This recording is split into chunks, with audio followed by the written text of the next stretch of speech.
விவசாயி கடவுள் என்னும் முதலாளி கண்டெடுத்த தொழிலாளி விவசாயி விவசாயி கடவுள் என்னும் முதலாளி கண்டெடுத்த தொழிலாளி விவசாயி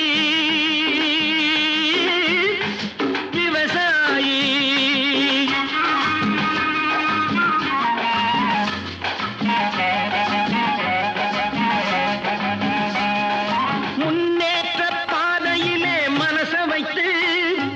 முழு மூச்சாய் அதற்காக தினம் உழைத்து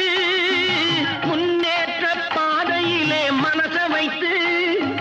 முழு மூச்சாய் அதற்காக தினம் உழைத்து மண்ணிலே முத்தெடுத்து பிறர்